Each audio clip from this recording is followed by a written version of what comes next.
What if I say a Marriott Hotels, which is a valuation of currently $76 billion, can become in the next 12 months a $213 billion?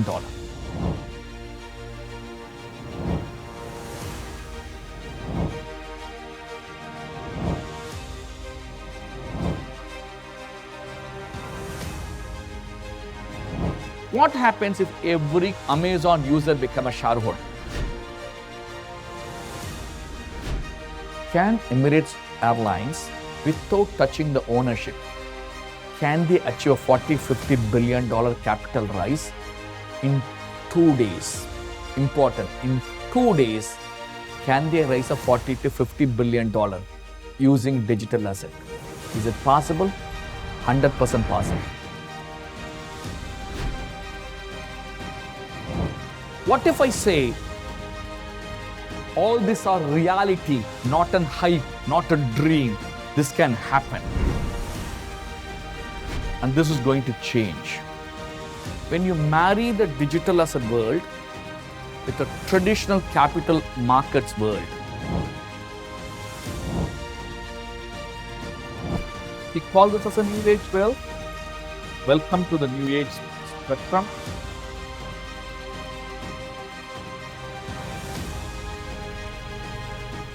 Happy morning, everyone.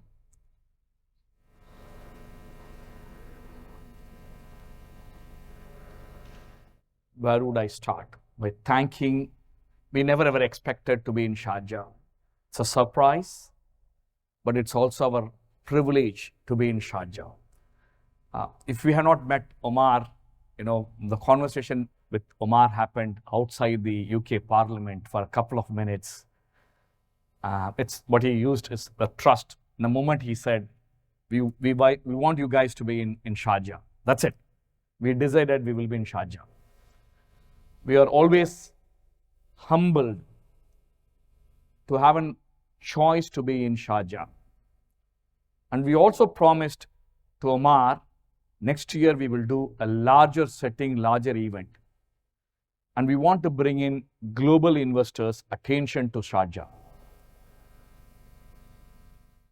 Behind every successful city, there is a backbone. If you look at New York, the backbone of New York is New Jersey. The backbone of Dubai have always been Sharjah. And some of the people who are new to this room, you should have seen the amount of traffic when you are coming inside the city. Everyone that's contributing to the growth of Dubai, it's a little bit of an extravagance, I'll say everyone, but most of the people who are contributing to the growth of the Dubai, they still reside in Sharjah. Sharjah has been also an innovation hub. Sharjah has been also a home for entrepreneurs. Fortunately, unfortunately, Sharjah have not been marketed well. But given the global attention and the geopolitical change that's happening, UAE is on the prime spot for the world. The whole GCC is seen as the new Europe. If you look at the migration of millionaires and billionaires towards UAE in the last 5 years has exponentially grown in various spaces. That made Sovereign Wealth Fund Institute, SIFI. We are a think tank organization. We work with sovereign wealth funds, pension funds, public funds, endowment funds, and family offices. I want to be very specific. We work with the families behind the family offices, the decision makers of the family offices. And we decided there's an important decision for us to build UAE as a next center of excellence or the next center of capital's attention to the world. We have been privileged to bring in some of the great investors policymakers, academic people around the world in this 3 days gathering. The 3 days gathering, we are brought in approximately 48 countries attendees from different parts of the world. And we have got attendees from all the developed countries into the room. Once again, we would like to thank Sharjah Chamber of Commerce, Sharjah Asset Management, and a special thanks to Mr. Omar for hosting us today at this junction.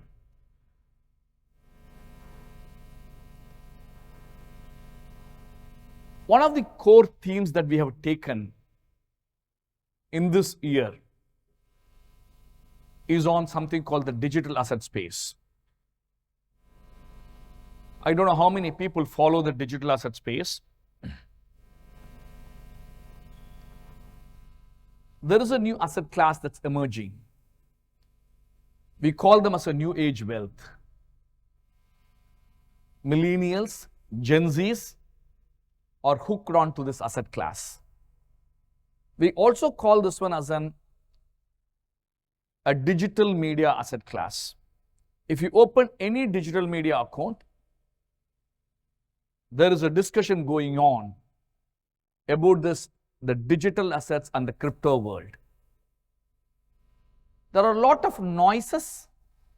At the same time, there's a lot of curiosity. Is it a scam? Is it regulated, unregulated? Will it withstand? What will happen? Is it a core hype? Is it going to change anything in the traditional financial world, or it will die? But fortunately or unfortunately, this space has got the attention what it needed at this juncture. Being in the financial world, it's also our fiduciary and moral responsibility to have a close watch on every financial instruments and asset classes that's emerging into the market. You like it, you don't like it. You may have a personal view, that doesn't matter. But if you're sitting as an asset manager, global asset manager, if you are managing money, if you are making decisions where people's lives are involved, we strongly believe there's a responsibility of every asset manager to know what's happening in the world.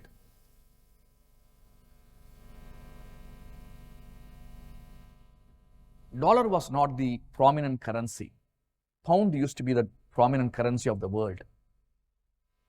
When the dollar started to emerge, nobody thought overnight dollar can conquer the world.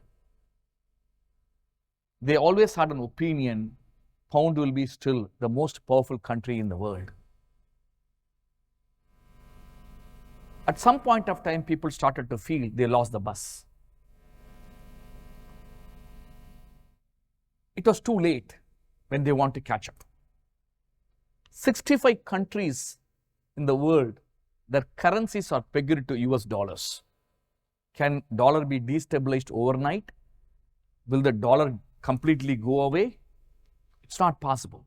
It's not going to happen, at least in our lifetime. I'm hoping everybody here is about 35 years and old. If there anybody sitting there with a 10 years old, I cannot assure them. But anyway, within 35 years, at least another 40, 50 years, overnight, dollar is not going to go away. It's not a prediction. I'm not an analyst. I don't want to make a prediction on it. But there are certain ways how we look at it as an organization, as a think tank. So digital asset is one of the asset classes getting this attention. Now the digital assets are going to change the traditional financial world. That's what very, very important here.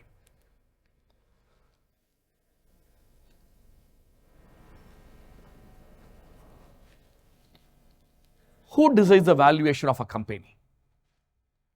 You take any valuation of the company, who makes a decision?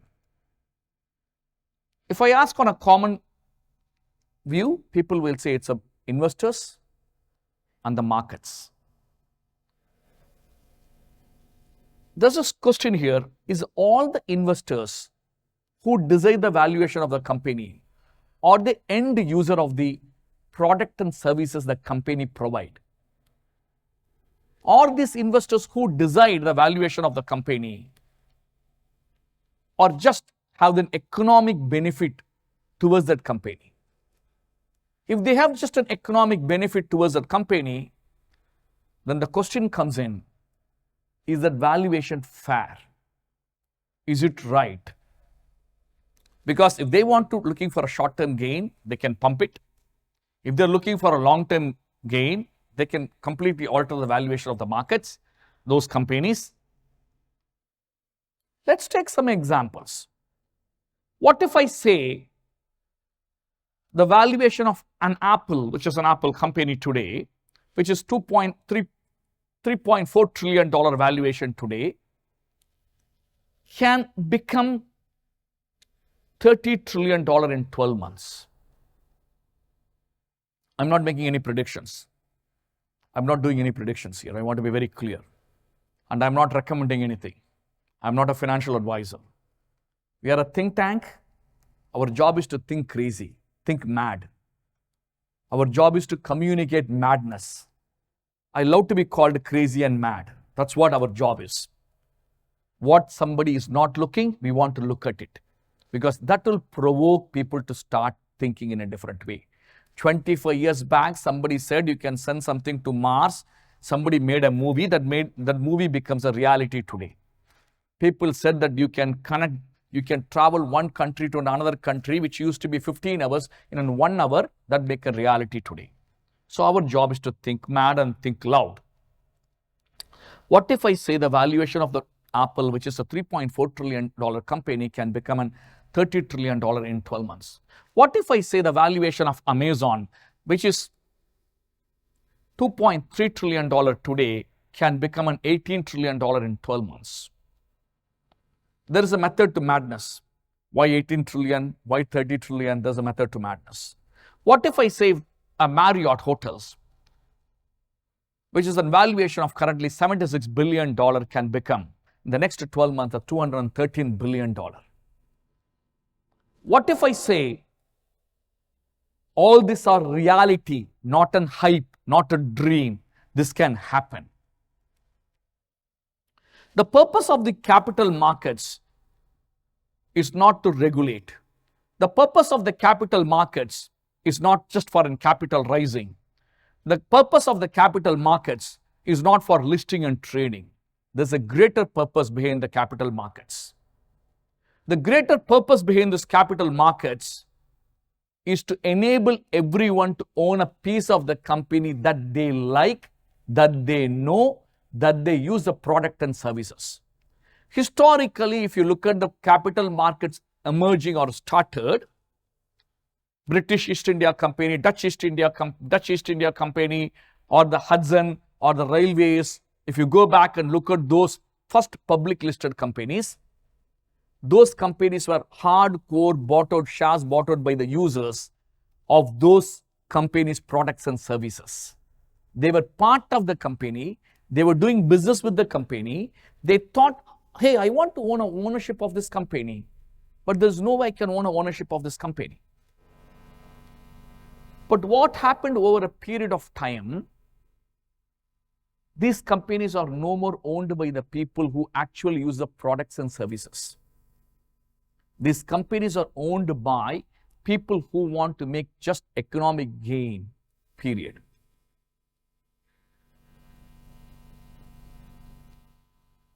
And this is going to change. When you marry the digital asset world with the traditional capital markets world, will this happen? Yes, this will happen. We are very close. Coinbase has got an initial approval for on the base. There's something coming out in the next maybe 6 months, 12 months. You are going to see a great change in the capital markets world. If one organization got this approval, then it's a wave of organizations will follow. So we are talking in one use case, and this can be applied to various industries across the domain. Marrying a capital market with a digital asset. Every company comes with a global innovation. Innovation is global. Product is global. User is global. But the shareholders of those companies are not global. The shareholders are in a regional level. Any products and any services that you see today are any public listed companies. And this is going to become global. And I will put it in a simplified terms for you guys. Let's take an Apple. The market cap of Apple is approximately $3.4 trillion as on today. It has got a 15 billion outstanding shares. It has got 49% of an institutional investors in the Apple. Out of all the shareholding pattern in the Apple, 46% of the shares are held by US shareholders. It's held by US shareholders. And on an everyday average basis, 46 million shares of Apples are traded in the markets. But let's understand the other side of the Apple. Apple has got 2.2 billion active devices with a 900 million active users, unique users. It is present in 80 countries, penetrated in 80 countries. It has an average spending of $827 per customer spending. What will happen? Every Apple phone holder sitting in 80 countries become a shareholder of Apple. Instead of trading 46 million shares per day, it can easily become 200, 300, 400 million shares per day. Even it can become a full 800 million shares per day. Now, who decide the valuation of Apple now? You can come with a different school of thought and ask me, hey, are you guys empowering retail consumer the power to hold the stocks and they can pump and dump, or can they manipulate the market? Let me explain you. The retail consumer never have the capacity to pump and dump, because they are going to worry about 2 shares, 3 shares, 4 shares and 5 shares. They can be driven by the market perception, but they can't pump and dump. The market manipulation is done by the big boys, not by the individual retail investors sitting and owning the shares. Let me give this with another couple of examples. Let's take an example of Amazon. Amazon has got a $2.3 million market cap with a 10 billion outstanding shares, with a 62% of the institutional shareholders. It's 62% by institutional shareholders. On total stocks of 46% is owned by an US shareholder, and it gets approximately 38 million shares are traded on a daily basis. On the other side, Amazon has got a 310 million users present in 21 countries with the $2,595 per annum spending power of per customer. What happens if every Amazon user become a shareholder? And you can see this, how Amazon started with an Amazon retail, actually from book selling company, went to an e-commerce. When they started an AWS, when they started an Amazon digital media platform, that transformation happened, adoption happened, faster, quicker, optimized the adoption happened. Without spending any money, they caught hold of everybody. Let's take a Marriott. The guest stay, $77 billion is the market cap, 288 million outstanding shares, 46% of institutional investors, 44% of the total investors is in US shareholders, but Marriott is present across the world. And one per day, that's just traded only 1 million shares of Marriott. That's it. That's a trading volume. But if you look at the size, it has got 8,785 properties around the world. It has got 196 million Bonvoy Marriott registered loyalty program members. It has got this presence in 139 countries in the world.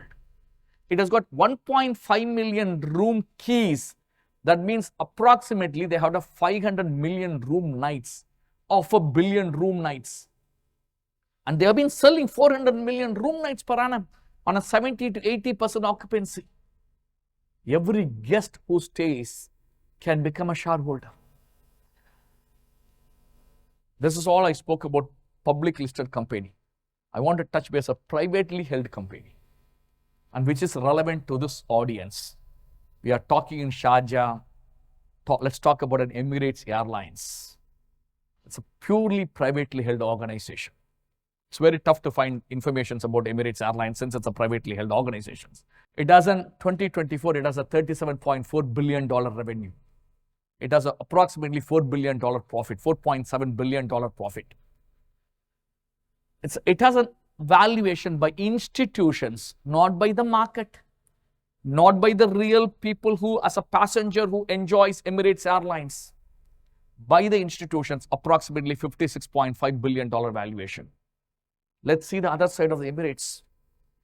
It has a 13 million active Skywards member, 13 million active. It flies 80 countries in the world, 150 destinations. Last year, it carried 52 million passengers.